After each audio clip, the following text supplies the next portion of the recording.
Welcome back नाजरीन, आपको programme में दोबारा खुश आमदीद कहते हैं। आज हम जो सुप्रीम कोर्ट ऑफ पाकिस्तान ने फ़ैसला दिया है सीएम पंजाब के हवाले से, उस पर बात कर रहे हैं। हमारे साथ हमारे मोअज़्ज़ज़ पैनलिस्ट मौजूद हैं। शोएब शाहीन साहब हमारे साथ मौजूद हैं, अब्दुल क़य्यूम सिद्दीकी साहब मौजूद हैं, राजा यावर कमाल साहब मौजूद हैं, MP हैं PTI से। राजा साहब, आपने अब्दुल क़य्यूम सिद्दीकी साहब की भी गुफ्तगू सुनी, आपने शोएब शाहीन साहब की भी गुफ्तगू सुनी। ये तो इन्होंने टेक्निकल बात की है, हम आपसे पोलिटिकल जानने की कोशिश करेंगे। अब आप ये बताइएगा कि जिस तरह अगर आज इलेक्शंस हो जाते तो फिर भी आपके पास उतनी अक्सरियत नहीं थी कि नून लीग के पास ज़्यादा लोग थे।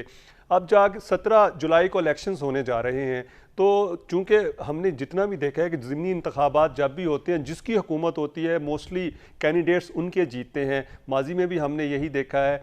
तो आप क्या समझते हैं कि जो 20 सीटों पे इलेक्शंस हो रहे हैं, आपको कितनी उम्मीद है कितनी जीत जाएंगे? और दूसरा, ये जो 5 अरकान हैं, इनका नोटिफिकेशन क्या हो जाएगा या अभी नहीं होगा? बिस्मिल्लाहिर्रहमानिर्रहीम। मैं सबसे पहले आपका शुक्रिया अदा करता हूँ कि आपने मुझे अपने प्रोग्राम में मदऊ किया। देखें, सबसे पहली बात तो ये है, जो मैं लीगल फ्रेटर्निटी से तो नहीं हूँ, और जिन साहिबान का आपने मुझसे तारुफ करवाया जो प्रोग्राम में बैठे हैं, वो लीगल मैटर्स को ज़्यादा समझते हैं। एक वो कोर्ट की प्रोसीडिंग्स कवर करते हैं, और शाहीन साहब तो खुद माशाल्लाह बड़े रिनोन लॉयर भी हैं। लेकिन हमारी as I being a political worker, बात ये है जी कि सबसे पहली बात देखने की ये है कि एक मौकफ तो हमारा तस्लीम हुआ। वो पटिशन हमारी प्रे क्या थी क्या नहीं थी, कोर्ट ने, ऑनरेबल कोर्ट्स ने जो फैसला किया उसके मुताबिक ये तो वाजिया हो गया कि चीफ मिनिस्टर का जो इलेक्शन हुआ था वो गैर आईनी था। और ये मैं समझता हूं कि हमारे लिए ये बहुत बड़ी मॉरल विक्ट्री है। और लीगली भी अगर आप देखें तो ये हमारा मौकफ तस्लीम किया गया। अब उसमें जैसा कि शाहीन साहब फरमा रहे थे कि लीगली बहुत कुछ हो भी सकता था। दूसरा सवाल आपने मुझसे किया 5 सीटों के हवाले से। अब देखें, ये कितनी बदकिस्मती है कि हमारी लीडरशिप जहां भी फ्रॉम चेयरमैन नीचे तक पूरी है, हम ये हर जगह ये कह रहे हैं कि इलेक्शन कमीशन जो है वो पार्शियल है, और उसकी तो सीधी सर सादी आप मिसाल देखें, जब इलेक्शन कमिश्नर को मेरी लगाया मेरी गया, आप नहीं लगाया, आप नहीं नॉमिनेट किया। मेरी मेरी मेरी गुजारिश सुन लें। जी देखें, जब आप किसी बंदे को अपॉइंट करते हैं, आप ये तो नहीं अंदाजा लगा सकते कि वो बाद में जाके उस सीट पे बैठने के बाद वो अपनी सीट को जस्टिफाई करेगा, अपनी अपॉइंटमेंट को जस्टिफाई करेगा ही नहीं। आपने तो मेरिट पे लगाया, आपने उसकी CV देखी, आपने हर जगह से जो आपकी अथॉरिटी थी आपने इस्तेमाल की।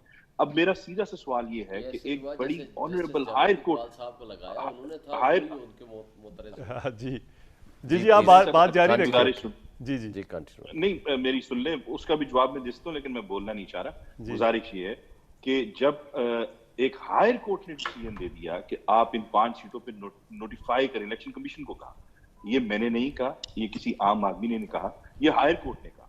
उसके बाद आज फिर हाई कोर्ट को यही कहा गया कि जजमेंट साइन करके इलेक्शन कमीशन ऑफ पाकिस्तान को भी भिजवा देना है। इसमें इलेक्शन कमीशन का तो कोई कसूर नहीं है अगर उनको नहीं, आज अभी कह रहे हैं कि एडिशनल रजिस्ट्रार की ड्यूटी लगा दी है। मेरी बात सुन ले वकील साहब, मेरी गुजारिश सुन ले। आप बड़े रिनोन लॉयर हैं और मेरे से ज्यादा पढ़े लिखे हैं। मैं आपकी नहीं, बात ये नहीं बोला सिद्दीकी तो साहब जर्नलिस्ट हैं, जर्नलिस्ट हैं, आपको तो नहीं बोल, अब्दुल क़य्यूम सिद्दीकी साहब। तो सिद्दीकी साहब, मैं आपको तो कुछ नहीं कह रहा, आप मेरी बात सुन लें। आपने अपनी ऑब्जर्वेशन दी, हालांकि आपने कहा जी PTI वाले आप मेरी गुजारिश सुन लें। आप बोल रहे हो सुन भी लेना मेरे भाई। सुप्रीम कोर्ट ऑफ मेरे भाई आप सुन भी, इलेक्शन कमीशन ये कहता है भाई उनको आप जजमेंट रिसीव नहीं हुई है, और जजमेंट क्यों रिसीव नहीं हुई है, जजमेंट को साइन करेंगे जज साहब तो फिर उसके बाद ही पहुंचेगी ना इलेक्शन कमीशन। मेरे टिकट्स पे आपके राय के ऊपर तो नोटिफिकेशन जारी नहीं करेगा। आप जब बात कर रहे थे तो मैं सुन रहा था, हालांकि ऐसे लग रहा था जैसे आप खुद लॉयर भी हैं, आप पार्टी के भी फैसले, आप पार्टी के नहीं है सर, पार्टी के नहीं है, पार्टी के नहीं है। मतलब इन्होंने कहा ना कि PTI वाले कंफ्यूज कर रहे हैं। एनालिसिस आप उसके ऊपर जो मर्जी करिएगा, वो आपका अपना। राय साहब पार्टी के नहीं है, जर्नलिस्ट है और बड़ा प्रोमिनेंट तो मेरी जान जर्नलिस्ट है, तो मैंने तो कोई ऐसी बात ही नहीं की जो बीच में बोल पड़े यार। जी नहीं, वो बात कर रहे हैं कि जी अभी तक ऑर्डर नहीं आया। तो देखें, वो ऑर्डर नहीं, कैसे देखें, ऑर्डर अनाउंस हुआ, कोर्ट में अनाउंस हुआ, और इलेक्शन कमीशन को अदरवाइज इस ऑर्डर। लेकिन सर आप देखें ना राय साहब, आप खुद MP हैं, जब तक उस पे जो ऑनरेबल जज हैं वो साइन नहीं करेंगे तो वो उसकी लीगल हैसियत तो कोई नहीं होगी ना। देखें, एक केस आपने देखा चीफ जस्टिस थे इफ्तिखार चौधरी साहब, वो बहुत सी बातें कह देते थे, लेकिन जब तहरीरी हुक्मनामा आता था तो वो मुख्तलिफ होता था। लार्जर इसमें कोई बहस ही नहीं थी। लार्जर बेंच में फैसला आ गया कि वो जो 5 सेकंड को नोटिफाई किया जाए, इलेक्शन कमीशन ने नहीं किया। हालांकि ये देर एंड देन हो जाना चाहिए था, लेकिन इसके बावजूद आपने कहा जी इलेक्शंस जो हमारे ज़िमनी इलेक्शंस होने जा रहे हैं, आज का जो फैसला आया जी, अब मेरी वो हैसियत तो नहीं है कि मैं ऑनरेबल कोर्ट्स के फैसले के ऊपर कोई बात कर सकूं जी, लेकिन इसके बावजूद ये समझने से कासिर हूं कि जब एक वजीर आला का इलेक्शन आप एक तरफ गैर आईनी कह रहे हैं, उस दौरान बजट भी पास होता है जी, उस दौरान मुख्तलिफ इकदाम भी किए जाते हैं, वो लीगली जस्टिफाई कैसे होंगे? और फिर वो तो शोएब साहब ने उसका आंसर दे दिया है कि दरमियानी रास्ता निकाला गया है। सर मैं अपनी ऑब्जर्वेशन दे रहा हूं। साहब तो दे सकते हैं ना, आपकी अपनी है। वो मेरी तो अपनी ऑब्जर्वेशन है, तो हिस्सा है बात का। शाहीन साहब समझ रहे होंगे कि मैं मतलब क्या कहना चाह रहा हूं।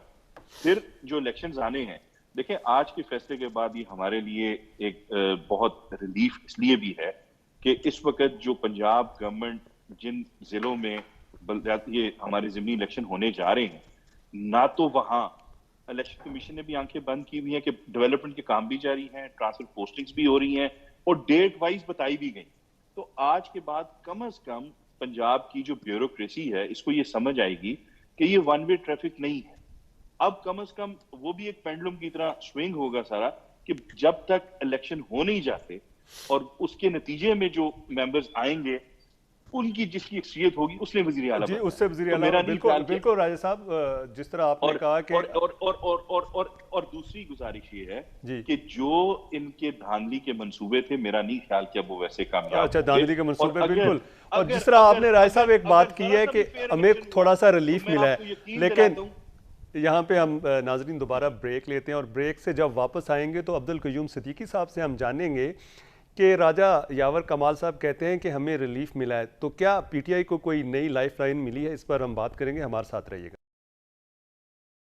हमारी पिटीशन तो ये थी कि इलेक्शन गैर आईनी हुआ, तो वो सेट असाइड हो गया इलेक्शन। हुजूर फैसला क्या आया वो बताएं ना आप। नहीं, लेकिन सेट असाइड तो हो गया, लेकिन उसका कहां सेट असाइड हुआ? मुझे एक बात बताएं, सेट असाइड कहां हुआ? अगर वो सेट असाइड अच्छा, हम सेट असाइड का हम अगर चाहें तो यावर साहब, सदीकी साहब, इलेक्शन दोबारा नहीं हो रहा, सदीकी साहब, हम शोएब साहब से पूछ इलेक्शन दोबारा नहीं हो रहा, आपके वजीर आला आपके उम्मीदवार होंगे और उधर से हमजा शहबाज वजीर आला के उम्मीदवार होंगे, क्या कहीं तो वो तो आप अपना नॉमिनेशन वोट ले लिया। अच्छा सदीकी साहब, अगर ये गैर आईनी वाली बात है तो हम शोएब साहब से बात कर लेंगे। शोएब साहब, क्या जिस तरह वो कह रहे हैं कि गैर आईनी, वाकई गैर आईनी, और आप एक गैर आईनी बात, ये बात तो तय हो गया जी, इलेक्शन गैर आईनी क्यों दिए? तभी तो इस इलेक्शन को खत्म किया ना। अब्दुल कयूम सिद्दीकी साहब, ये शोएब साहब की बात सुन ले। मैं समझता हूँ कि कोर्ट का जो लाहौर हाई कोर्ट का फैसला था जी, शहीन साहब पहले तो मुझे आप ये एक सेकंड सर, मैं सेशन बुलाना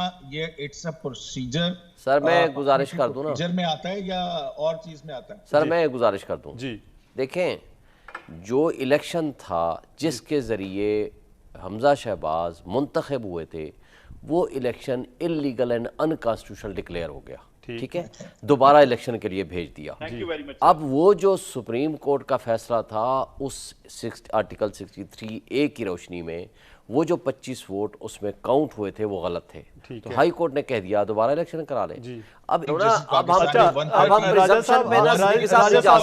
साहब से पूछ रहे हैं, आर्टिकल 185 के तहत सुप्रीम कोर्ट के पास एक पिटीशन आई। आपको कितने परसेंट उम्मीद है कि जो 22 को इलेक्शन होंगे उसमें परवेज इलाही साहब जो है सीएम बन जाएंगे?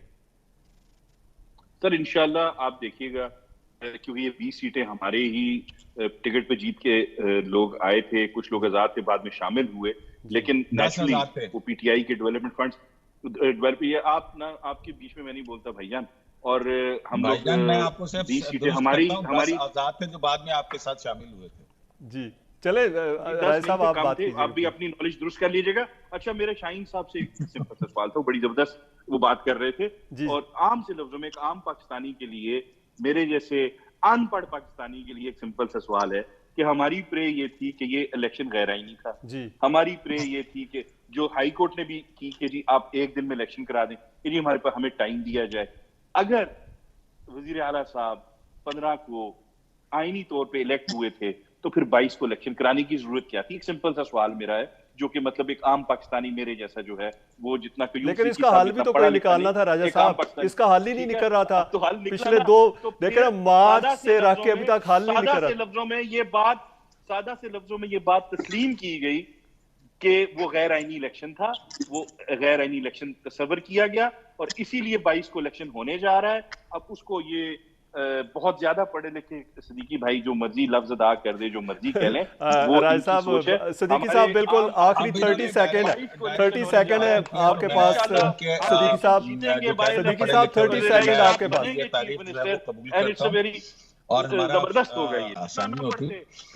दूसरी बात जो है, देखिए हजूर बात सुन लीजिए, मेरी जान बात सुन लीजिए। हाई कोर्ट ने वो 25 वोट निकाले हैं, 25 वोट निकालने के बाद 130/4 के तहत रन ऑफ इलेक्शन था। आज मैं यही आपसे सवाल कर रहा हूं ना कि जिसको प्रेजेंट मेरे भाई मैंने तो बहुत कयूम सदीकी साहब आपका बहुत शुक्रिया, राजा यावर कमाल साहब आपका बहुत शुक्रिया, शोएब शाहीन साहब आपका बहुत शुक्रिया, जी अब्दुल कयूम सदीकी साहब आपका बहुत शुक्रिया, राजा यावर कमाल साहब आपका बहुत शुक्रिया, शोएब शाहीन साहब आपका बहुत शुक्रिया। जी नाजरीन, आपने हमारा प्रोग्राम देखा, तमाम मेहमानों की अपनी अपनी आरा थी। अब देखते हैं कि 22 जुलाई को हमजा शहबाज वज़ीर आला मुंतखब होते हैं या कि परवेज़ लाई। आपका बहुत शुक्रिया हमारे साथ रहने का। कल तक के लिए इजाज़त दीजिए, अल्लाह ने के।